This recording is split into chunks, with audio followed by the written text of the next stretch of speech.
Soy Cristina, tengo 29 años, y esta es la historia de cómo finalmente me liberé. Tras años buscando una aprobación que nunca llegó, me gradué con honores en psicología en la universidad. Ese debería haber sido mi momento de mayor orgullo. Sin embargo, en la cena de graduación, mis padres pronunciaron palabras que destrozaron mi mundo. Ojalá nunca hubieras nacido. Lo que nunca esperaron fue mi respuesta. Palabras que silenciaron un restaurante entero y cambiaron mi vida para siempre. Si alguna vez te has sentido poco valorado por aquellos que más deberían quererte, esta historia puede resonarte. Antes de continuar, déjame saber desde dónde lees esto en los comentarios y dale a me gusta y suscríbete si alguna vez has tenido que defenderte frente a tu familia. Crecí en un barrio acomodado de Madrid, en una urbanización que parecía perfecta desde fuera. Nuestra casa de estilo neoclásico, con su césped impecable, y mis padres, Enrique y María López, eran la imagen del éxito de la clase media alta. Mi padre era un abogado de empresa en un prestigioso bufete en el centro, y mi madre estaba muy involucrada en asociaciones benéficas locales, no por compasión, sino por el estatus social que le otorgaba. Desde mis primeros recuerdos, nada de lo que hacía era lo suficientemente bueno. Cuando traje a casa un notable en tercero de primaria, mi padre miró el examen con tal decepción que parecía que hubiera suspendido. La hija de los García sacó sobresalientes, dijo, deslizando el papel por la encimera de la cocina. Espero más de ti la próxima vez. Asentí, conteniendo las lágrimas mientras me retiraba a mi habitación. Ese patrón se repitió durante toda mi infancia. Si ganaba el segundo puesto en una feria de ciencias, la conversación giraba en torno a quien quedó primero y que debería haber hecho diferente. Cuando entré en el equipo de natación, pero no era la más rápida, la cena se centraba en cómo debía entrenar más duro.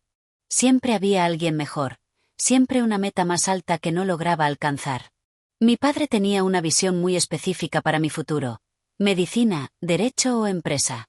Nada más era aceptable. Esas son carreras con prestigio, decía durante nuestras cenas dominicales, cortando su solomillo en trozos precisos. Todo lo demás es conformarse con menos. Mi madre no era mejor, aunque su enfoque era distinto. Mientras mi padre exigía excelencia académica y profesional, ella escrutaba mi apariencia y mis relaciones sociales. Cristina, podrías ser tan guapa si perdieras 5 kilos, decía mientras se miraba en el espejo del pasillo. Oh, ¿por qué no eres amiga de la hija de los Fernández? Su padre está en el consejo del hospital. Cada amistad, cada atuendo, cada aspecto de mi apariencia eran evaluados por cómo reflejaba a la familia. La única persona que parecía verme por quien era fue mi abuela, Carmen, la madre de mi padre. A diferencia de su hijo, ella tenía una calidez que hacía de su hogar un santuario. Tienes una mente brillante, me decía cuando compartía mis pensamientos sobre libros que ambas leíamos. Nunca dejes que nadie apague tu luz. Durante las visitas a su pequeño piso en las afueras, descubrí libros de psicología en sus estanterías. Había sido orientadora antes de jubilarse, y nuestras charlas sobre el comportamiento humano y la salud emocional despertaron algo en mí. Por primera vez, encontré un tema que me fascinaba por completo. La psicología es para los que no pueden con la ciencia de verdad, se burló mi padre cuando mencioné mi interés a los 15 años. Todo son tonterías subjetivas. Mi madre asintió, añadiendo, además, querida, esa gente apenas gana dinero.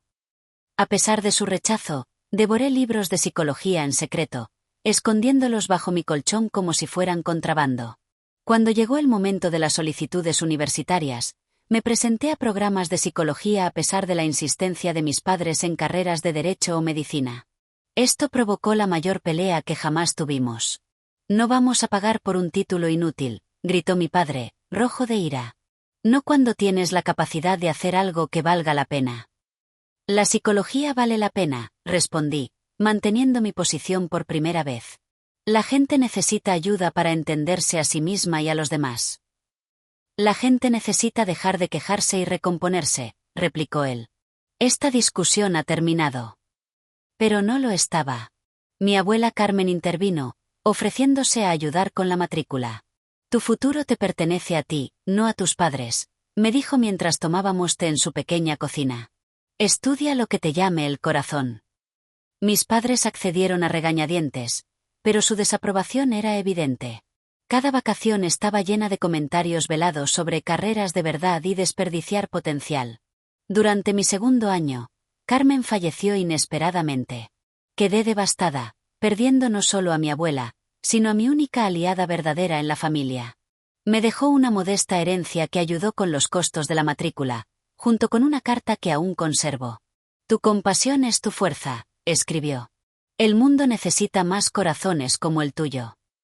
Tras su funeral, la crítica de mis padres pareció intensificarse. Sin Carmen para amortiguar su desaprobación, me sentía más sola que nunca. Me sumergí en mis estudios, decidida a graduarme con honores, esperando que la excelencia académica finalmente ganara su aprobación. Mientras tanto, la ansiedad me corroía.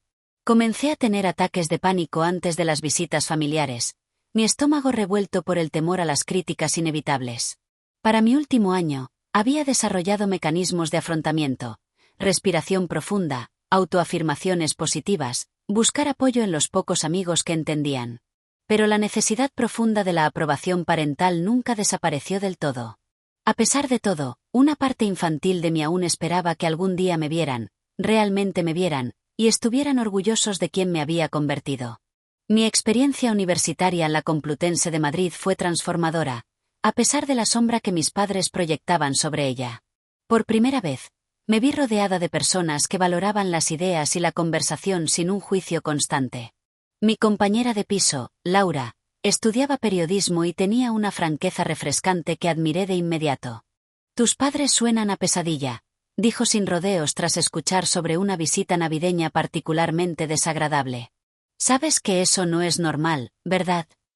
Luego estaba Pablo, de mi clase de métodos de investigación, cuya rapidez para el humor y genuino interés en la psicología coincidían con los míos. Había crecido en casas de acogida y tenía una perspectiva sobre la familia que desafiaba mis creencias arraigadas. La familia es quien te trata como si importaras, me dijo una vez mientras tomábamos un café. A veces, no son los que comparten tu ADN. Su amistad creó un espacio seguro donde podía ser auténtica sin miedo a las críticas. Lentamente, comencé a descubrir quién era fuera de las expectativas de mis padres. Me uní a la Sociedad de Honor de Psicología, hice voluntariado en una línea de ayuda por mensajes, y me sentí especialmente atraída por la psicología del desarrollo, el estudio de cómo las personas crecen y cambian a lo largo de sus vidas. En mi tercer año, capté la atención de la doctora Sánchez, una respetada profesora en el campo. Me invitó a colaborar en su investigación sobre la resiliencia en jóvenes adultos que habían enfrentado adversidades tempranas. La ironía no me pasó desapercibida. Estudiaba resiliencia mientras intentaba construir la mía propia. Tienes una perspicacia excepcional, Cristina, me dijo la doctora Sánchez tras presentar hallazgos preliminares al equipo de investigación. ¿Has considerado un posgrado? Con tus habilidades, podrías hacer contribuciones significativas al campo. Su validación fue como agua en el desierto. Trabajé más duro que nunca, quedándome hasta tarde en el laboratorio, refinando protocolos de investigación y ayudando a preparar presentaciones para congresos. Cuando sugirió que solicitara un puesto en el Instituto Navarro de Desarrollo Humano en Barcelona, sentí una mezcla de terror y emoción. El instituto era reconocido a nivel nacional, y un puesto así sería un comienzo tremendo para mi carrera. Están muy interesados en ti, dijo la doctora Sánchez cuando me llamó a su despacho una fría tarde de febrero. Tu solicitud fue impresionante, y mi recomendación no pudo ser más sólida. Quieren que comiences en agosto tras la graduación. Me quedé en silencio, atónita, sosteniendo la carta de oferta oficial. Un trabajo real en un instituto de investigación prestigioso, haciendo un trabajo que me apasionaba. Esta era la validación de que mi camino elegido tenía valor, a pesar de lo que mis padres siempre habían afirmado. A medida que se acercaba la graduación, me sumergí en los exámenes finales y en completar mi tesis sobre estrategias de regulación emocional. El trabajo era exigente pero gratificante. Por primera vez, podía imaginar un futuro donde construía una carrera que amaba, en lugar de una elegida para complacer a otros. 3 semanas antes de la graduación, mi madre llamó. Me preparé para las preguntas habituales sobre mis planes, lista para defender mi oferta de trabajo una vez más. Tu padre y yo hemos estado hablando, dijo con su habitual tono de eficiencia.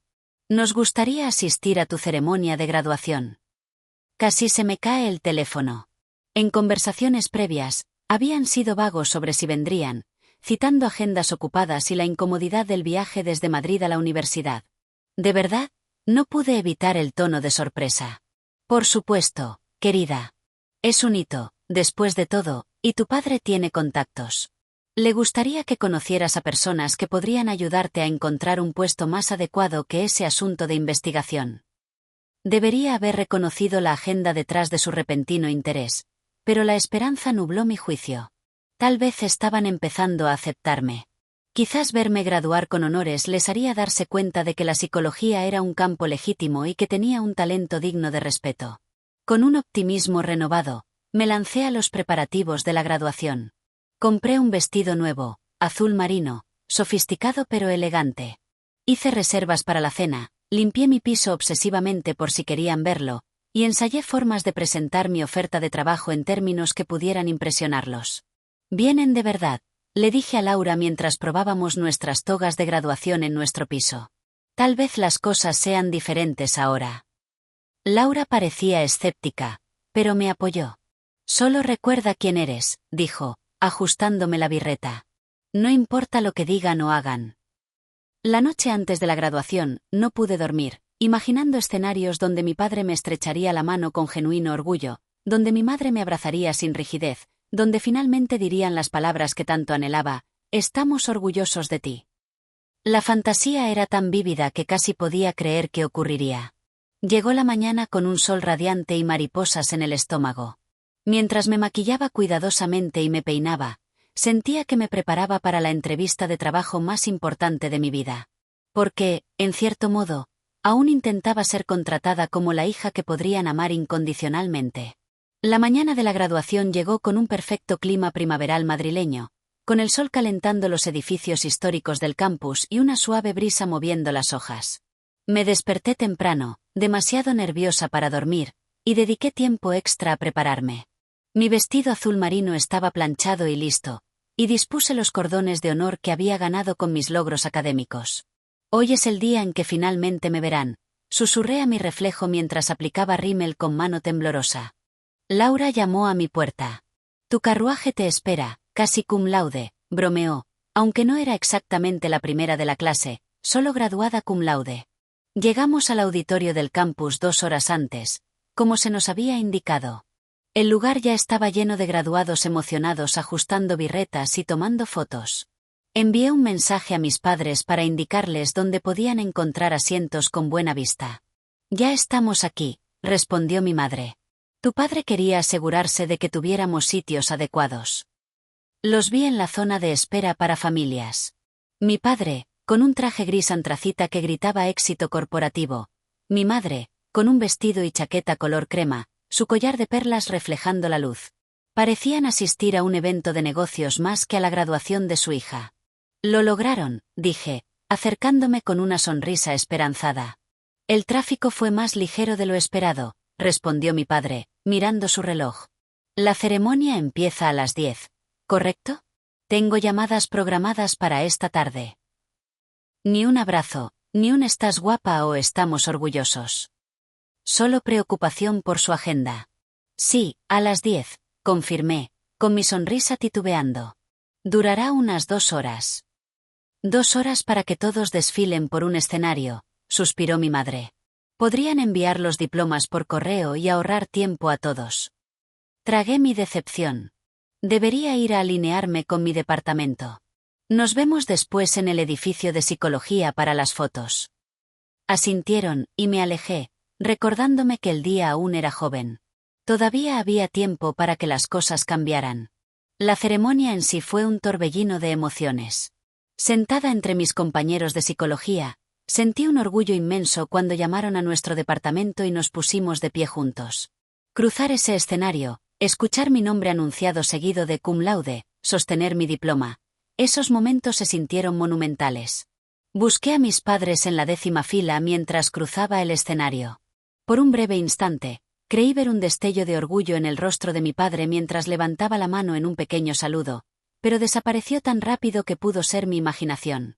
Tras la ceremonia, En medio del caos de miles de graduados y familias, encontré a mis padres esperando junto al edificio de psicología, como estaba planeado. Mi madre inmediatamente ajustó mi birrete, que se había movido ligeramente. «Ponte recta, Cristina», instruyó mientras mi padre posicionaba su cámara cara. «Nadie quiere fotos con mala postura».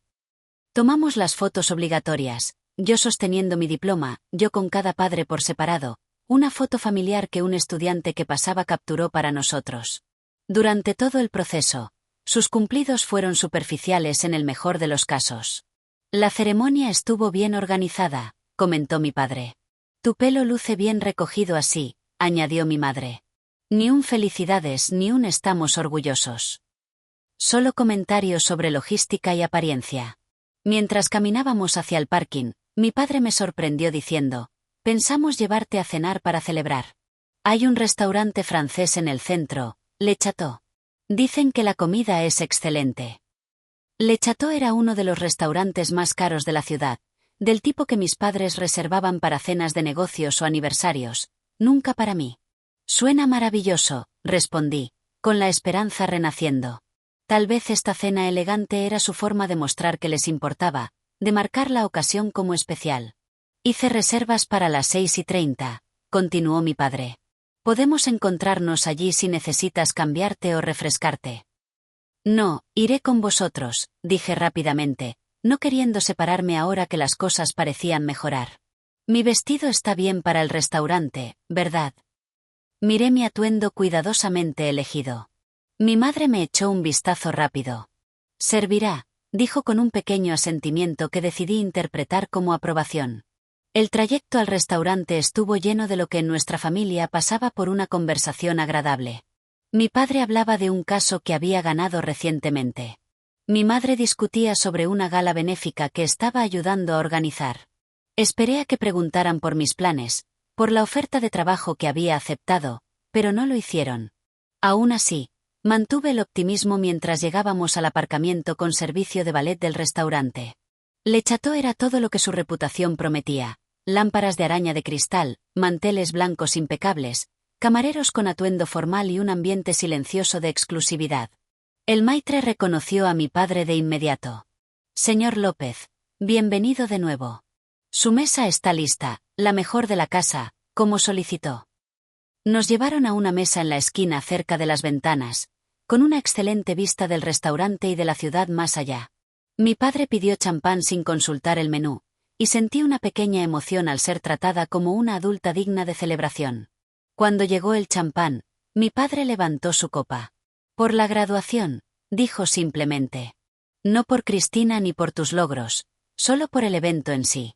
Aún así, choqué mi copa contra las suyas y bebí del caro champán, decidida a disfrutar este raro momento de armonía familiar. «Esto es encantador», dije, mirando los elegantes alrededores. «Gracias por traerme aquí». «Cada hito merece un reconocimiento adecuado», respondió mi madre, estudiando el menú. «El foie gras aquí es excepcional». Por un breve momento brillante, mientras pedíamos entrantes y charlábamos sobre la decoración del restaurante, me permití creer que esta cena representaba un punto de inflexión en nuestra relación.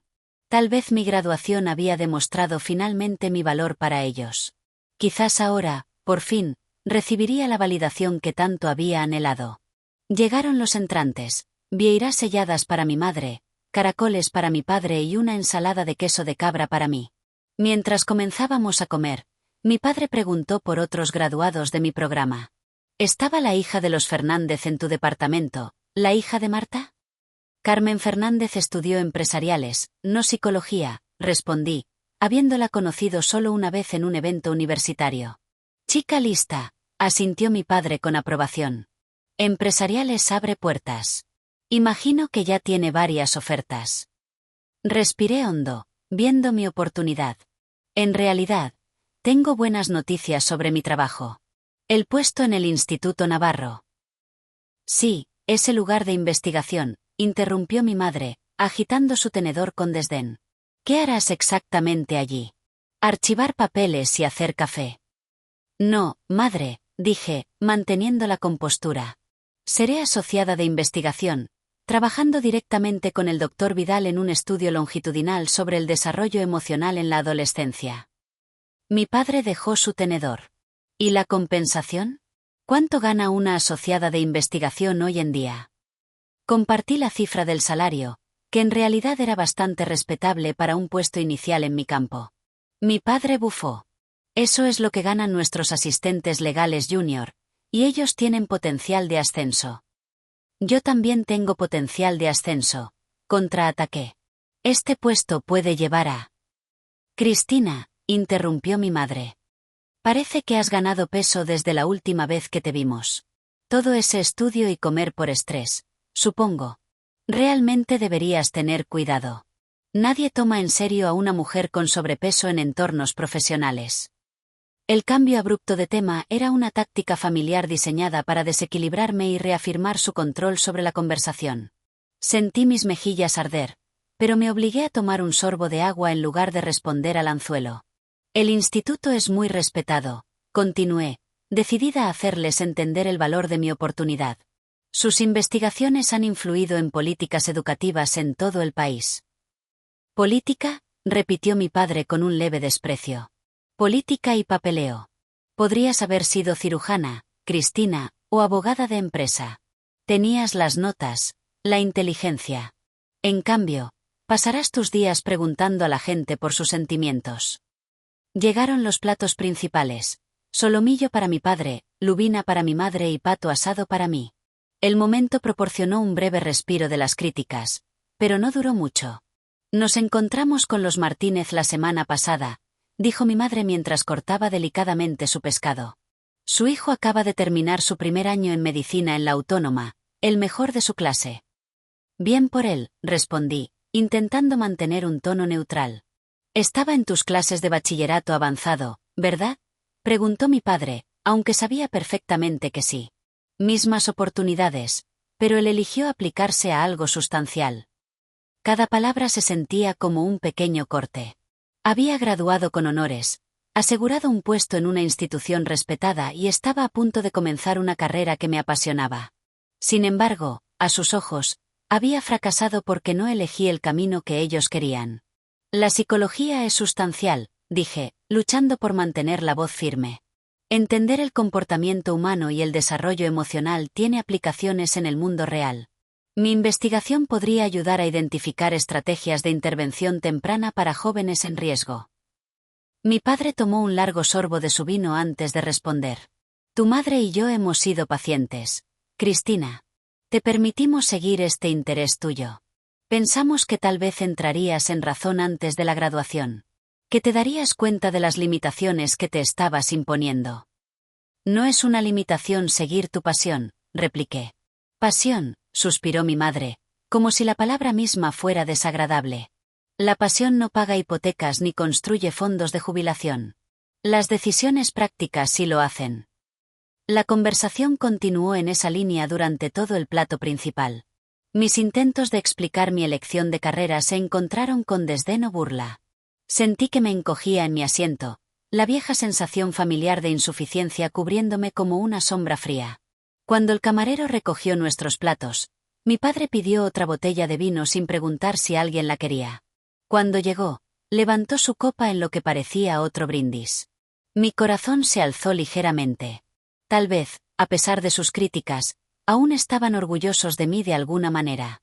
Me gustaría decir algo, comenzó mi padre, su voz adoptando el tono formal que usaba para discursos en eventos de negocios. Hoy marca la culminación de tu educación, Cristina. Y aunque no es el camino que hubiéramos elegido para ti, tu madre y yo reconocemos tu persistencia. No era exactamente un elogio cálido, pero era algo. Levanté mi copa ligeramente, esperando que continuara. Sin embargo, prosiguió, su expresión endureciéndose. Sin embargo, siento que es necesario expresar nuestra decepción. Con tus capacidades, podrías haber contribuido significativamente a la sociedad. En cambio, elegiste una ciencia blanda con metodologías cuestionables. Cuando vemos a otros padres hoy celebrando a hijos que serán médicos, abogados, líderes empresariales, bueno, hizo una pausa, intercambiando una mirada con mi madre. A veces deseamos que nunca hubieras nacido. Así no tendríamos que explicar tus decisiones decepcionantes a nuestros amigos. Las palabras me golpearon como un golpe físico. Me quedé helada, con la copa aún a medio levantar, incapaz de procesar lo que acababa de escuchar. Mi madre no lo contradijo ni salió en mi defensa. En cambio, asintió ligeramente, como si lo que había dicho fuera perfectamente razonable. El restaurante a nuestro alrededor pareció silenciarse, aunque estoy segura de que fue solo mi percepción mientras el shock me invadía. Un camarero que se acercaba con los menús de postre se detuvo abruptamente, claramente habiendo escuchado, y se retiró torpemente. Los comensales de las mesas cercanas miraron y luego apartaron la vista rápidamente, avergonzados de haber presenciado tal momento. No podía respirar. La sala parecía girar ligeramente, y me agarré al borde de la mesa para estabilizarme. 22 años de críticas y negligencia emocional culminaron en esta declaración. Una afirmación clara e inequívoca de que mi existencia era una decepción para ellos. En ese momento, algo dentro de mí que había estado doblándose durante años finalmente se rompió. Pero en lugar de colapsar, sentí una extraña claridad emergiendo a través del dolor. Estas personas nunca me verían. Nunca me valorarían. Y había pasado demasiado tiempo intentando ganar un amor que debería haber sido dado libremente. El silencio en nuestra mesa se extendió como una eternidad. Mi padre tomó un sorbo casual de su vino, como si no acabara de decir algo devastador. Mi madre ajustó su servilleta, evitando el contacto visual.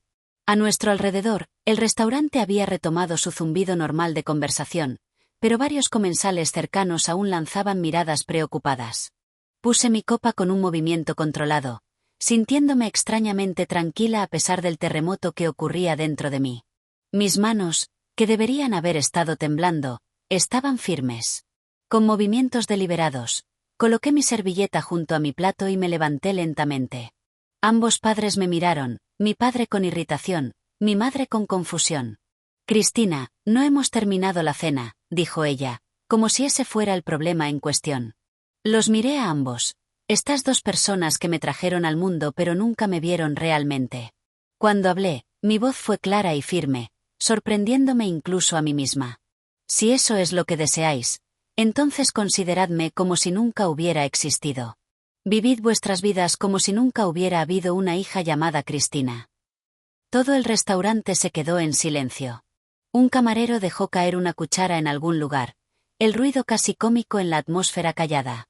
A partir de este momento, continué, ya no tendréis que explicar mis elecciones a nadie. Ya no tendréis que sentir decepción por mi existencia. Os libero de la carga de tener una hija que se atrevió a seguir su propio camino en lugar de vivir la vida que le prescribisteis. El rostro de mi padre se enrojeció intensamente. Cristina, estás haciendo una escena. Siéntate inmediatamente. No, dije simplemente. No me sentaré. Ni hoy, ni nunca más. Durante 22 años, he intentado ganar vuestra aprobación, vuestro amor. Ahora veo que eso nunca fue posible. No porque yo fallara, sino porque vosotros fuisteis incapaces de darlo. Cogí mi pequeño bolso de mano junto a mi silla. Gracias por la cena y por la claridad. Finalmente entiendo que nunca seré suficiente para vosotros, pero aquí está lo que no visteis. Soy más que suficiente para mí misma. Con eso, me giré y caminé por el restaurante en silencio, con la cabeza alta, a pesar de las lágrimas que amenazaban con brotar. Sentía todas las miradas sobre mí, pero por primera vez, no me importaba lo que pensaran los demás.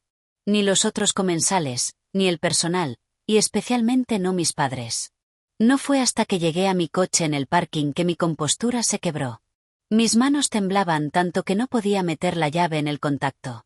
Las lágrimas llegaron entonces, en sollozos que me hicieron doblarme sobre el volante. Todos los años buscando validación, intentando ser perfecta, esperando que algún día sería suficiente. Todo se derramó en ese parking. Tras lo que parecieron horas, pero probablemente fueron solo 15 minutos, logré calmarme lo suficiente para conducir. Sin pensar conscientemente, me dirigí directamente al piso de Laura. Abrió la puerta. Vio mi cara surcada de lágrimas y me abrazó fuerte sin decir una palabra. Dijeron que desearían que nunca hubiera nacido, susurré contra su hombro. Entonces no te merecen, respondió con firmeza, guiándome a su sofá. Ni un poquito de ti. Me desplomé en su sofá mientras ella fue a preparar té. El peso de lo sucedido finalmente me golpeó por completo. Mi teléfono comenzó a vibrar en mi bolso. Mensajes y llamadas de mis padres. Lo saqué para silenciarlo y vi los mensajes que ya llegaban. Estás exagerando. Este espectáculo fue infantil y vergonzoso. Llámanos inmediatamente para discutir tu comportamiento. Ni una disculpa, ni un reconocimiento de la crueldad de sus palabras, solo culpas y demandas de obediencia, como siempre. Laura volvió con tazas de té y me quitó el teléfono de la mano, leyendo los mensajes con creciente enfado. Increíble, murmuró, dejando el teléfono boca abajo en la mesa de café. No les vas a devolver la llamada esta noche. Llamó a Pablo, que llegó 20 minutos después con helado y una feroz protección que me hizo llorar de nuevo, pero esta vez de gratitud. Estas dos personas, que no tenían ninguna obligación hacia mí por sangre o ley, mostraron más cariño en una noche que mis padres en toda mi vida. Nos quedamos hablando hasta tarde sobre lo sucedido y lo que vendría después. Ninguno intentó minimizar mi dolor ni ofrecer tópicos sobre que la familia siempre se arregla. En cambio, validaron mis sentimientos y apoyaron mi derecho a protegerme de más daño. Puedes quedarte aquí todo el tiempo que necesites, ofreció Laura. Mi sofá es tu sofá. Finalmente me dormí alrededor de las 3 de la madrugada, emocionalmente agotada, pero con una extraña sensación de paz bajo el dolor. Por primera vez en mi vida, me había defendido completamente, sin disculpas ni compromisos. Cuando desperté a la mañana siguiente, la luz del sol entraba por las ventanas del salón de Laura, y mi teléfono mostraba 37 llamadas perdidas y mensajes. Los revisé brevemente. Mis padres alternaban entre exigencias de que me disculpara por hacer una escena e intentos de culpa que se volvían cada vez más desesperados conforme avanzaba la noche. Leyendo sus palabras con la claridad de la mañana, vi algo que nunca había reconocido del todo. Ya no tenían poder sobre mí. Era adulta, con un título, una oferta de trabajo y la capacidad de tomar mis propias decisiones. El único control que tenían era emocional, y podían elegir romper ese control. Sentada en el sofá de Laura, aún con mi vestido de graduación azul marino del día anterior, tomé una decisión que cambiaría el curso de mi vida. Aceptaría el trabajo en Barcelona, me mudaría al otro lado del país y viviría como si no tuviera padres, no por rencor o venganza, sino como un acto de autopreservación y crecimiento. Necesito desaparecer de sus vidas, le dije a Laura cuando salió de su habitación. Completamente. Es la única forma de ser libre. Ella asintió, entendiendo sin necesidad de más explicaciones. Entonces eso es lo que te ayudaremos a hacer. La semana siguiente pasó en un torbellino de actividad. Acepté formalmente el puesto en el Instituto Navarro, dando mi fecha de inicio del 1 de agosto, a solo 6 semanas. Laura y Pablo me ayudaron a crear un plan de salida estratégico que minimizara cualquier contacto con mis padres. Primero, cambié mi número de teléfono, dando el nuevo solo a amigos de confianza y contactos profesionales. Configuré filtros de correo para enviar los mensajes de mis padres directamente a una carpeta que no tendría que ver. Cerré todas mis cuentas de redes sociales y creé nuevas bajo variaciones de mi nombre con configuraciones estrictas de privacidad. Mi contrato de alquiler terminaba a fin de mes, así que aceleré mis planes de mudanza. Laura y Pablo me ayudaron a empaquetar mi piso en cajas, que almacenamos temporalmente en el garaje de Pablo. Vendí mis muebles en lugar de lidiar con transportarlos al otro lado del país, quedándome solo con libros, ropa y objetos personales que cabían en mi coche. ¿Estás segura de conducir sola todo ese camino?, preguntó Laura mientras sellábamos otra caja. Necesito el tiempo para pensar, expliqué. 1200 kilómetros de carretera abierta y nuevos comienzos. La parte más difícil fue manejar las conexiones financieras restantes. Tenía una cuenta bancaria conjunta establecida cuando era adolescente. Abrí una nueva cuenta en un banco diferente y transferí mi parte de los fondos. Escribí un cheque devolviendo cada céntimo que mis padres habían contribuido a mi educación desde la muerte de mi abuela, con una breve nota: esto salda cualquier obligación financiera entre nosotros. A lo largo de todo, mis padres continuaron intentando contactarme. Primero con enojo, luego con falsa preocupación por mi estado mental, después con amenazas de denunciar mi desaparición a pesar de saber exactamente dónde estaba. Sus mensajes revelaban su verdadera preocupación, no mi bienestar, sino cómo mi desaparición se vería ante su círculo social. Tu padre tuvo que inventar excusas en el club ayer, escribió mi madre en un correo que pasó mis filtros. La gente está haciendo preguntas. Este comportamiento nos afecta a todos. No respondí. En cambio, me enfoqué en prepararme para mi nueva vida en Barcelona. Investigué barrios, buscando un piso asequible en una zona segura. Estudié el sistema de transporte y las comodidades locales. Leí todo lo que pude sobre el Instituto Navarro y los proyectos de investigación específicos en los que participaría. Exactamente una semana después de la graduación, Laura, Pablo y yo cargamos mi SEAT Ibiza con mis pertenencias esenciales. El maletero y el asiento trasero estaban llenos de cajas cuidadosamente etiquetadas, dejando solo espacio para una pequeña bolsa de viaje en el asiento del copiloto. Aquí tienes una tarjeta de crédito de emergencia, dijo Laura, poniéndomela en la mano. Pablo y yo la conseguimos para ti, por si acaso. Y esto es de los dos, añadió Pablo, entregándome un sobresellado. No lo abras hasta que llegues a Barcelona. Los abracé a ambos, conteniendo las lágrimas. No puedo agradeceros lo suficiente. Solo construye una buena vida, dijo Laura. Eso es todo el agradecimiento que necesitamos. El viaje por carretera se convirtió en una especie de terapia. Cada kilómetro ponía distancia física entre mí y mi pasado. Me alojé en hostales modestos, comí en bares de carretera y vi cómo el paisaje cambiaba desde el familiar centro de España hasta las costas mediterráneas. En el camino, tuve mucho tiempo para pensar sobre la familia, lo que debería ser frente a lo que había sido la mía, sobre mi futuro, lo que quería frente a lo que se esperaba de mí, sobre la sanación, cómo avanzar sin llevar el peso del rechazo conmigo. Barcelona me recibió con una brisa marina y vistas espectaculares del mar y las montañas. Mi primer piso fue un pequeño estudio en el barrio de l'Eixample. Nada lujoso, pero completamente mío, sin expectativas adheridas a las paredes. Lo llené con muebles de segunda mano, cojines coloridos y estanterías que abastecí con textos de psicología y novelas que mis padres habrían descartado como frívolas. El primer día oficial en el Instituto Navarro, abrí el sobre de Laura y Pablo. Dentro había una tarjeta que decía: la familia es quien te quiere por exactamente quien eres. Somos tu familia ahora y siempre. Junto a ella, un delicado collar de plata con un pequeño colgante en forma de fénix, el ave mítica que resurge de las cenizas para renacer. Llevé ese collar mi primer día, sacando fuerza de él mientras navegaba por los complejos pasillos del instituto. La doctora Vidal, mi supervisora, era una mujer brillante en sus 50 con una actitud directa y ojos inesperadamente amables. Cristina López, dijo, revisando mi expediente. Cum laude, excelentes recomendaciones de la doctora Sánchez. Tengo grandes expectativas para ti. No la decepcionaré, prometí, y lo dije en serio. El trabajo era desafiante y gratificante. Ayudé a diseñar protocolos de investigación, realicé entrevistas con participantes del estudio, analicé datos y contribuí a artículos que eventualmente se publicarían en revistas respetadas. Por primera vez en mi vida, mi inteligencia y ética de trabajo fueron apreciadas en lugar de dadas por sentado. Fuera del trabajo, construí lentamente un nuevo círculo social.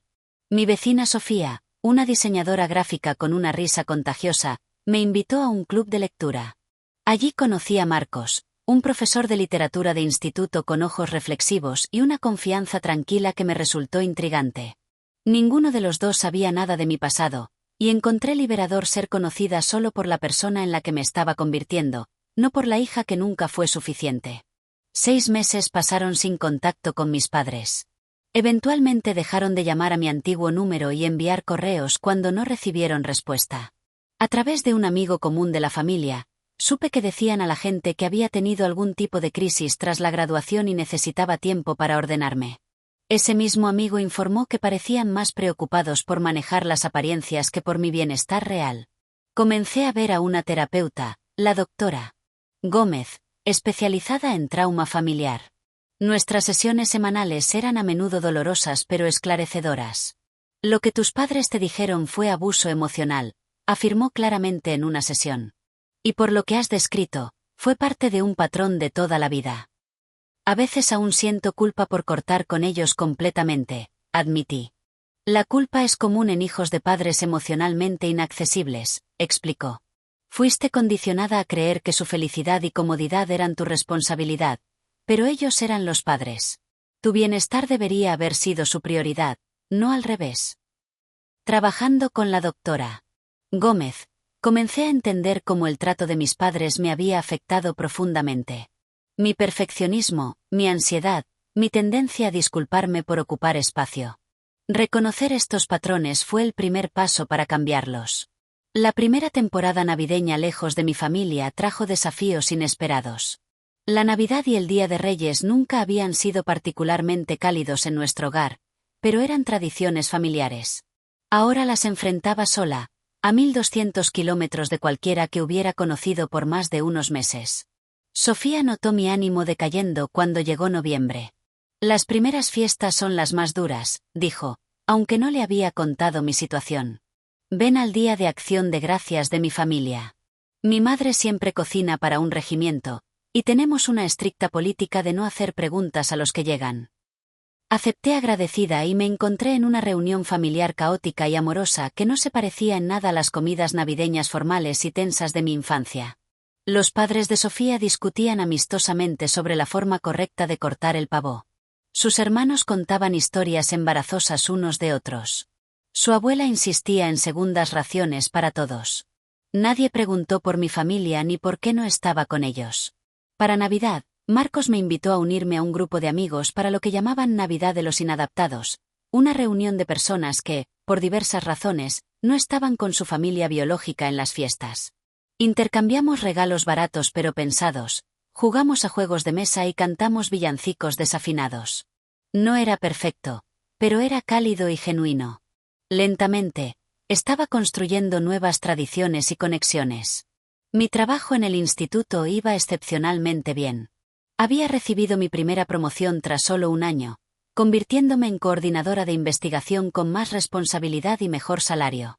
Había hecho amigos que no sabían nada de mi pasado pero apreciaban quién era en el presente. 2 años después de la graduación, estaba en el balcón de mi nuevo piso, una mejora significativa respecto a mi primer estudio, mirando el horizonte de Barcelona.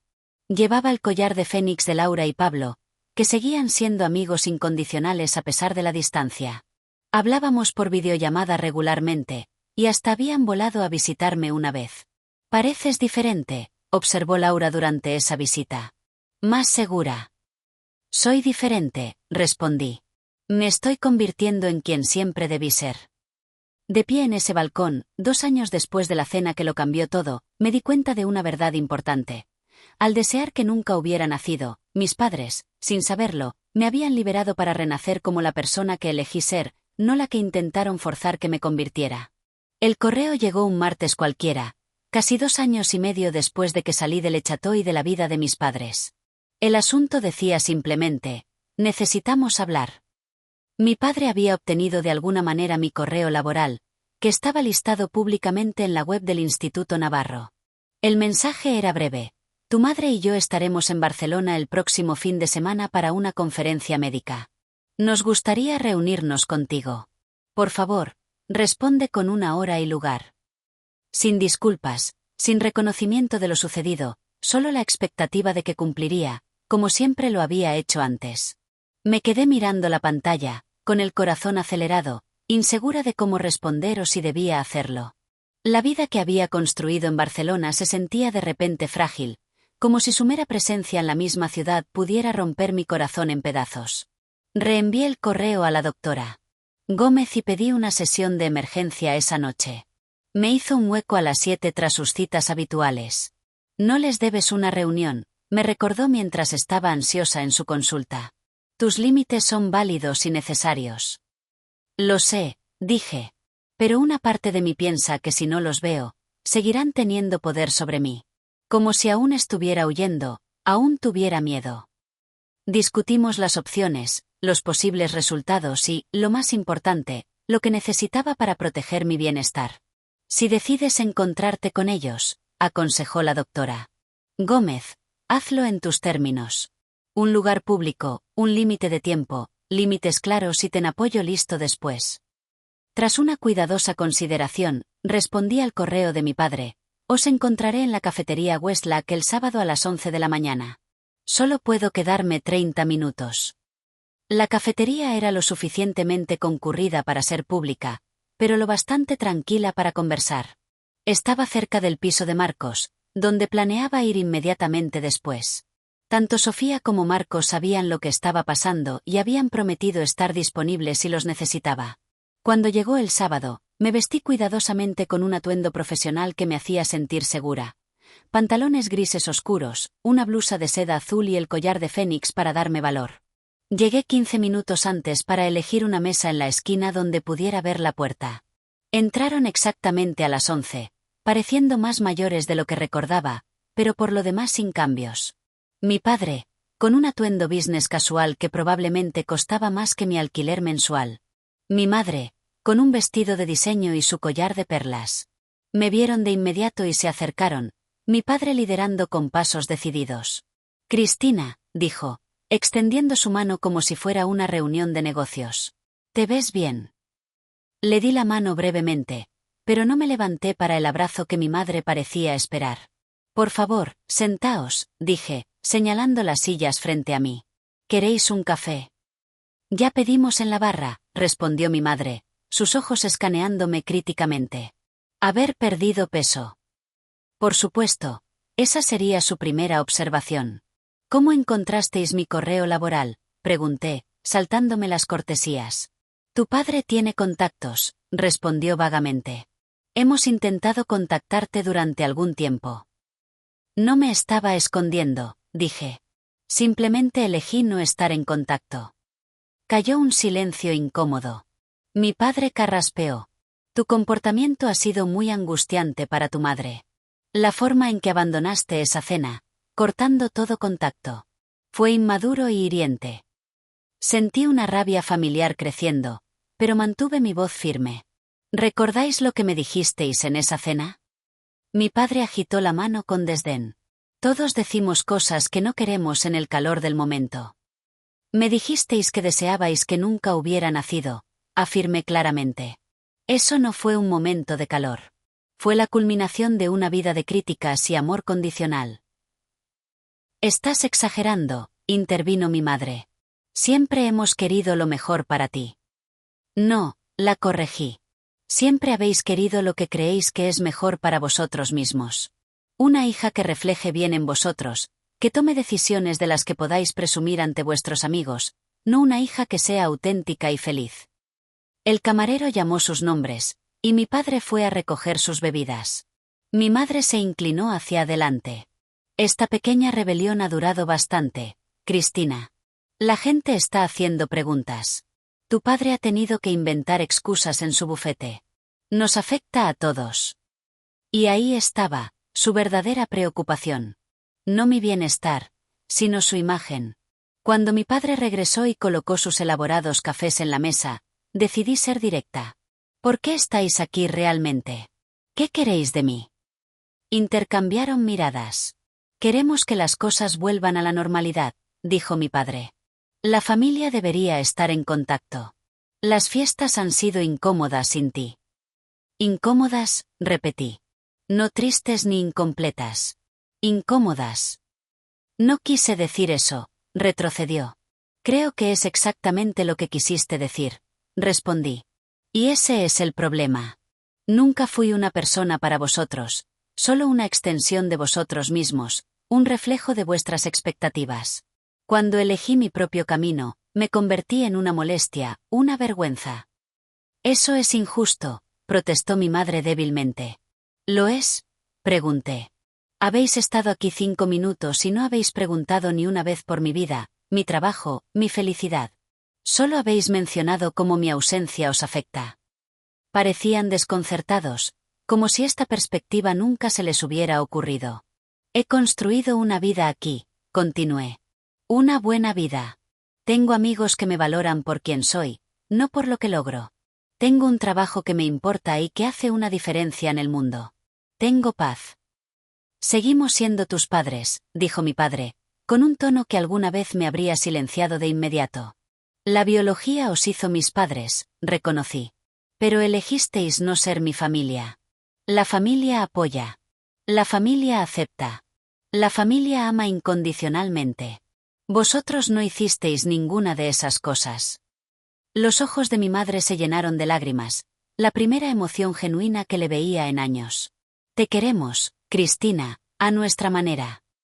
Vuestra manera fue dañina, dije suavemente. Me tomó años de terapia entender que soy digna de amor exactamente como soy.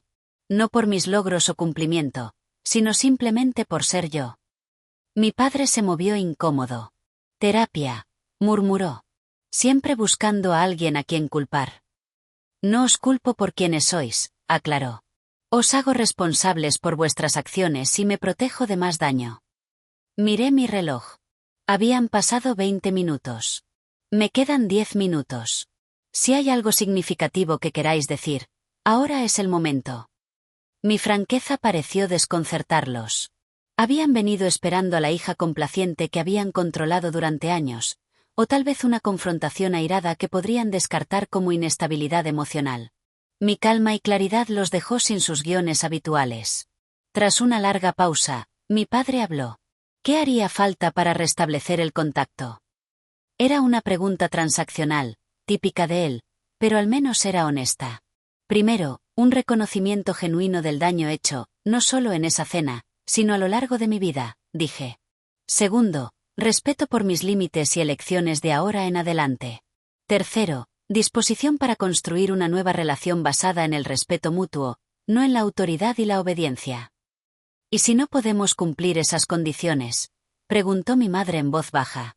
Entonces seguimos como estamos, respondí. Continuaré mi vida sin vosotros en ella. La elección es vuestra. No sabían cómo responder a este cambio de poder. Por primera vez en nuestra relación, yo estaba estableciendo los términos, no ellos. Cuando nuestro tiempo estaba por terminar, me levanté para irme. Tengo que irme. Tengo planes con amigos. ¿Podemos contactarte de nuevo?, preguntó mi madre vacilante. Escribí mi correo personal en una servilleta y lo deslicé por la mesa. Esta es la única información de contacto que me siento cómoda compartiendo ahora.